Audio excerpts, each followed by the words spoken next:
Kepemimpinan Pak Jokowi efektif, Pak. Saya mengakui itu dan saya hormat sama Bapak. Saya lihat, saya saksi, saya ikut dalam kabinet. Kepemimpinan keputusan-keputusan Bapak cocok untuk rakyat kita. Tim kita saya kira bagus. Tim kita di kabinet cukup kompak dan kita kerjanya baik, Pak. Jadi mohon Bapak jangan ragu-ragu. We are on the right track. Prestasi kita baik, Pak.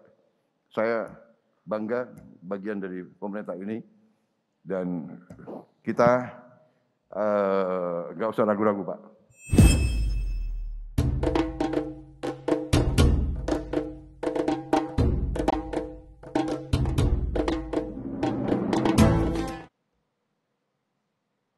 Perkembangan kasus harian COVID ini memang betul-betul sulit diduga. Proses belajar juga yang kita lakukan. Saya tahu pun beberapa negara yang kita nilai berhasil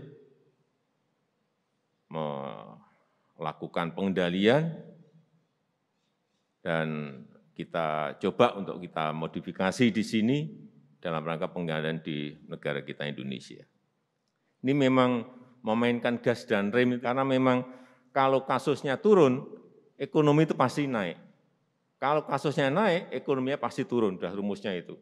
Nah itu mencari equilibrium, mencari keseimbangan disitulah yang sebetulnya paling sulit. Disesuaikan dengan keadaan lapangan yang juga medan di Indonesia tidak mudah karena berpulau-pulau dan untuk distribusi vaksin saja, untuk distribusi obat-obatan saja memerlukan waktu yang tidak sedikit. Bagaimana merespon kecepatan disrupsi yang ada sekarang ini? Kan sangat sulit. Oleh sebab itu, ke depan di era disrupsi ini kecepatan kuncinya, nggak ada yang lain. Negara sebesar apapun, sekaya apapun kalah dengan yang namanya negara yang memiliki kecepatan, terutama dalam kecepatan memutuskan. Katakan, kalau Bapak belum lupa, kita pernah berbincang mengenai pandemi dan vaksinasi ini. Waktu bertemu saya bilang, Bapak jangan yang tegar, saya bilang ini tidak hanya kita saja, seluruh dunia.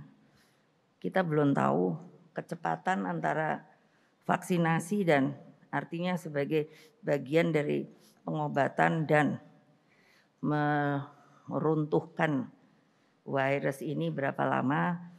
Memang disebut ini saling berkejaran. Makanya menjadi ada banyak varian. Kita sudah sampai pada sebuah varian Delta.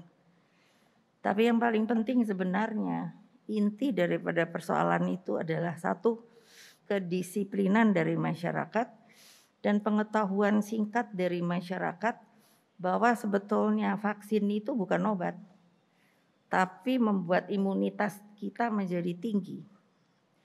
Mengapa ada yang sudah divaksin bertanya, kok kena lagi?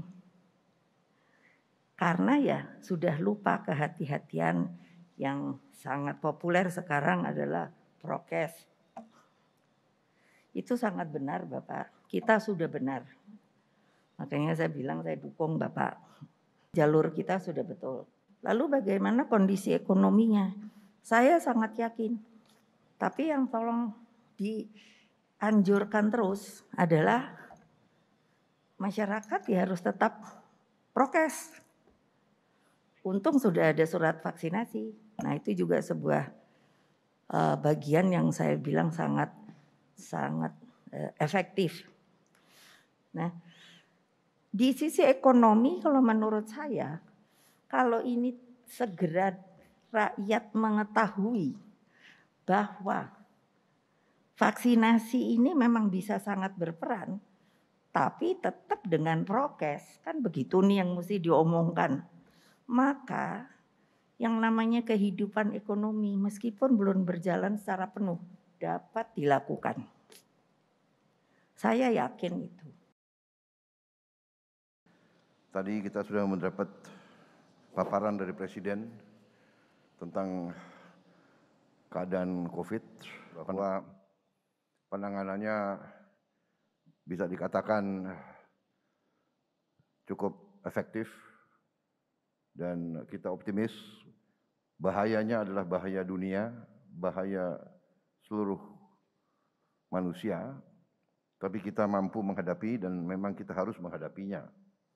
Jadi kami rasa bahwa dengan suara-suara yang ingin memperkeruh keadaan itu tidak perlu dihiraukan. Kita sudah berada di jalan benar, jadi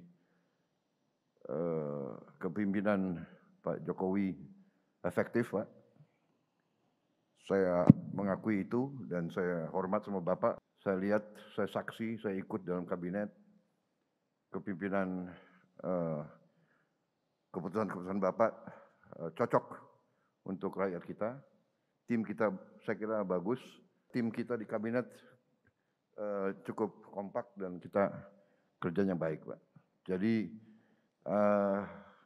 mohon Bapak jangan ragu-ragu. We are on the right track. Karena itu masalah COVID saya kira kita cukup optimistis.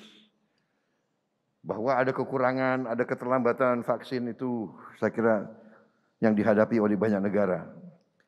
Kedua yang Bapak sampaikan, ekonomi juga kita optimis, kita cukup baik. Dibandingkan dengan banyak negara lain, itu juga berhubungan Pak. Keputusan Bapak untuk tidak lockdown keras ini ya memungkinkan kita bisa selamat.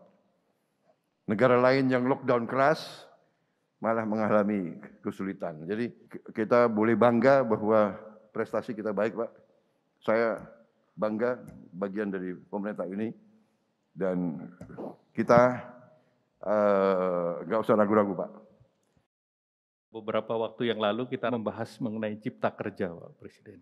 Ini salah satu reform terbesar yang dilakukan di bawah kepemimpinan Bapak Presiden. Penanganan COVID yang cepat itu dengan kepemimpinan Bapak Presiden. Jadi dipimpin dari pusat menggunakan TNI Polri.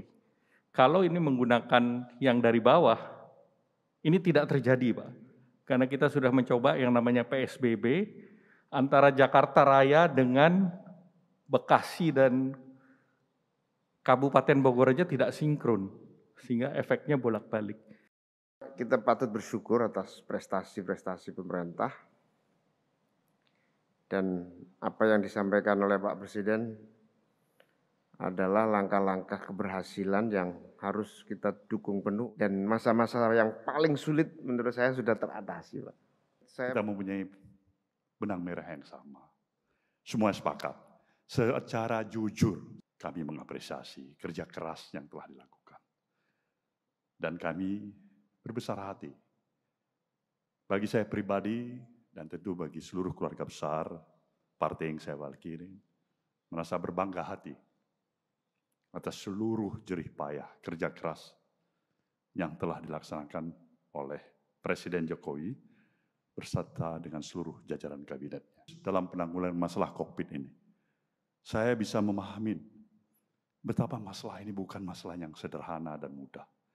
Kita sedang membangun kesadaran masyarakat kita untuk bisa berperan aktif, menjadi warga negara yang mengerti hak dan kewajiban yang juga mereka harus sertakan. Masalah ekonomi tidak ada pertumbuhan pun. Menurut saya sudah satu kemenangan bagi kita sebagai satu bangsa dalam menghadapi permasalahan seperti ini. Kami akan membentuk bauxite bubble. Jadi nanti ada border control, kemudian juga nanti ada emergency yard, ada emergency teras, kemudian juga logistik yardnya di tempat titik-titik yang Bapak Presiden sudah melihat kemarin, kami sudah lakukan. Jadi once ada kejadian sesuatu tidak terjadi efek penularan. Apa yang disampaikan Bapak Presiden tadi, sudah excellent Pak.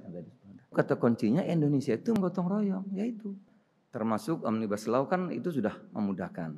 Saya karena baru pertama, nggak boleh banyak-banyak Pak.